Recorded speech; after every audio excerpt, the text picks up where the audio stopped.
इसी प्रकार हर लीला का दर्शन करते हुए मीरा जी आगे बढ़ने लगी। यहां काल की गति स्थिर ही थी। चमेली केसर ने भक्ति न करके मीरा की सेवा टहल से ही अपना उद्धार कर लिया। ब्रज की 84 कोस की समस्त लीलाओं के दर्शन मीरा ने कहीं साक्षी भाव से किए तो कहीं लीला में प्रवेश करके। ललिता जी मीरा को राधा रानी से भेंट करवाने ले गईं। आज ललिता जी ने राधा रानी से मीरा के संशयों को दूर करने की आज्ञा ली। श्री जी ने कहा, माधवी को उदास मत होने देना। ये शब्द सुनकर मीरा पुनः विस्मित प्रश्नवाचक भाव से आगे बढ़ गई। ललिता जी आज मीरा की भेंट माधवी से करवाने वाली थीं। एक युवती जो बहुत बेसुध, उदास और विस्मय में डूबी हुई वृक्ष के नीचे बैठी थी, उसे देखकर मीरा ने पूछा, ये कौन है?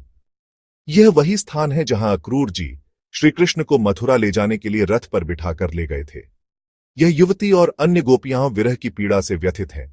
सब सखियां लौट गईं, मगर माधवी यहां आकर गोवर्धन गिरिराज पर गिर पड़ी और रो रही है। ये कौन है? यह माधवी है, और जो सखी पीछे पीछे इसे ढाढ़स बंधाने आई है वह चंपा है। उसे श्रीकृष्ण के जाने का विशेष रूप से दुख है। मीरा ने आश्चर्य से पूछा, सभी गोपियों को तो समान दुख होना चाहिए, फिर इसे सबसे अधिक किस बात का दुख है? सब श्रीकृष्ण को समान प्रेम करती है, फिर इसे अधिक कष्ट क्यों है? ललिता जी ने उत्तर दिया, ये माधवी ब्रज के सीमांत गांव की रहने वाली है। इसका विवाह नंदगांव में श्रीकृष्ण के सखा सुंदर से हुआ था। इस प्रकार ललिता जी सारी कहानी मीरा को माधवी के विषय में सुनाती है। माधवी से कहा गया था कि यदि वह श्रीकृष्ण का मुख देख लेगी या उन्हें अपना मुख दिखा देगी तो वह अपनी गृहस्थी को कैसे संभाल पाएगी।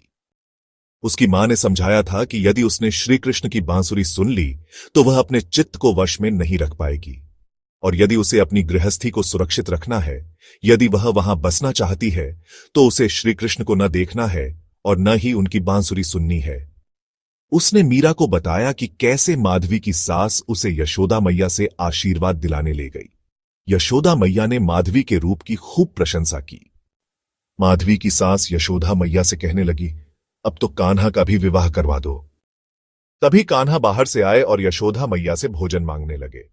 मैया ने कहा, खाना दूंगी, पहले यहां आकर देख तो ले कि गोप सुंदर की नई बहू आई है। कान्हा ने कहा, सुंदर की बहू?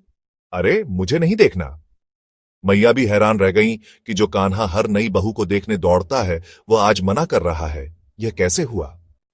दरअसल माधवी जी बहुत सावधानी से कान्हा से दूर ही रहती थीं।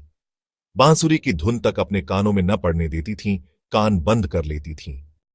यहां तक कि ग्वाल बाल भी कहने लगे, तूने तो आज तक सारी गोपियों को मोहित कर लिया, लेकिन माधवी को नहीं कर सका।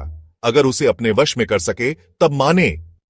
अब कान्हा ने कहा, चलो एक अवसर और देता हूं माधवी को। कान्हा अपने सखाओं को लेकर माधवी के घर आए। माधवी बहुत सतर्क हो गई। ठाकुर जी ने पायल की छनछनाहट से उसे आकर्षित करना चाहा, पर माधवी ने अपने कान ढक लिए। कन्हैया ने किंकरी मारकर भी उसे छेड़ना चाहा, पर माधवी ने मुंह घुमा लिया। अब तो सखाओं ने हंसते हुए कान्हा से कहा, कन्हैया, यह पहली गोपी है जिसे तुम मोहित नहीं कर सके। तुम्हें हारते देखकर हमें बड़ा आनंद आ रहा है। इस पर कान्हा ने अपनी बांसुरी निकाली और एक मोहक तान छेड़ दी। ऐसी त्रिभुवन मोहिनी तान जो हर मन को हर ले। यमुना का जल स्थिर हो जाए, पंछी मौन हो जाए, शिवजी की समाधि भंग हो जाए, पवन बहना भूल जाए। इस अनुपम तान ने माधवी को भी विवश कर दिया।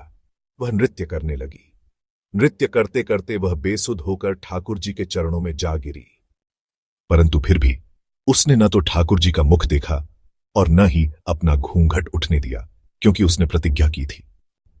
अब ठाकुर जी ने जो अंतिम अवसर माधवी को दिया था वह भी निष्फल हो गया। अंततः ठाकुर जी वहां से चले गए। जब ठाकुर जी के कहने पर समस्त ब्रजवासियों ने इंद्र की पूजा त्याग दी और गिरिराज गोवर्धन की पूजा आरंभ की, तब इंद्र को अत्यंत क्रोध आया। ब्रज को घोर जल प्रलय में डुबो देने के संकल्प के साथ इंद्र ने घोर गर्जन करने वाले प्रलयंकारी मेघों को आह्वान किया। किंतु उस विकट समय में ब्रजवासी भयभीत नहीं थे। वे श्रीकृष्ण की मधुर छवि का दर्शन कर रहे थे। 7 दिन और 7 रातों तक जब संपूर्ण ब्रज वर्षा से त्रस्त था, तब वे उस आपदा को भी श्रीकृष्ण के निरंतर सान्निध्य में सौभाग्य के पल समझकर व्यतीत कर रहे थे। माधवी भी वहां उपस्थित थी। वह निहार रही थी श्रीकृष्ण के उस अद्भुत रूप को। वह प्रभु का अलौकिक चतुर्भुज रूप देख रही थी, जहां एक हाथ में लकुटी, दूसरे हाथ में मुरली की मधुर तान और अंगुली पर धारण किया गया गिरिराज गोवर्धन। माधवी की दृष्टि अब अपलक हो गई थी। वह आश्चर्यचकित थी। उस क्षण माधवी श्रीकृष्ण के ऐश्वर्य रूप की झलक से श्रद्धा और प्रेम के सागर में डूबने लगी। प्रेम जो श्रद्धा के अधीन है और श्रद्धा जो ईश्वर के अधीन है। प्रभु ने उस समय माधवी पर अपनी वास्तविक दिव्य सत्ता का अनावरण कर दिया। समस्त आवरण हट गए। माधवी को अब अपने भ्रम का भान हुआ कि यह वही सर्वव्यापक सर्वेश्वर प्रभु है, जिनकी केवल लीला मात्र को ही मैं अब तक प्रेम समझती रही। यह अनुभूति होते ही उसका हृदय द्रवित हो उठा। वह हृदय से क्षमा याचना करती हुई प्रभु श्रीकृष्ण के चरणों में नतमस्तक हो गई। वही दिव्य रूप जो श्रीकृष्ण ने गोवर्धन धारण करते समय प्रकट किया था, सदा के लिए माधवी के हृदय में बस गया। उसी छवि ने उसकी चेतना में स्थान बना लिया। इस जन्म में भी वह केवल गिरधर गोपाल के ही दर्शन करती रही। जब माधवी प्रभु के चरणों में नतमस्तक हुई, तब प्रभु ने करुणा से कहा, माधवी, अब तुम मेरे दर्शन करती रहोगी, परंतु मेरे प्रेम को प्राप्त करने के लिए तुम्हें अपनी श्रद्धा को पुष्ट करना होगा। इसके लिए तुम्हें पुनः जन्म लेना पड़ेगा। उस जन्म में मेरे संतों की संगति में श्रद्धा से प्रेम तक की यात्रा करनी होगी। तब तुम मेरे प्रेम पर अधिकार स्थापित कर सकोगी। तुम्हारा नाम मिहिरा होगा और युगों युगों तक तुम मीरा के नाम से जानी जाओगी। द्वापर में जो माधवी है, वही कलयुग में मीरा होगी। यह सुनकर माधवी अब स्वयं को मीरा के रूप में पहचानने लगी। उसे अपने पूर्व जन्म का रहस्य ज्ञात हो गया। उसके भीतर जो अगाध प्रेम था, वह अब जागरूक श्रद्धा में परिणत होने को तत्पर हुआ। परंतु जब ठाकुर जी मथुरा प्रस्थान कर गए, तो माधवी की दशा अत्यंत व्यथित हो गई। अब हम यहां से उस कहानी को आगे बढ़ाते हैं जो माधवी की थी, जिसे हमने पहले बताया था।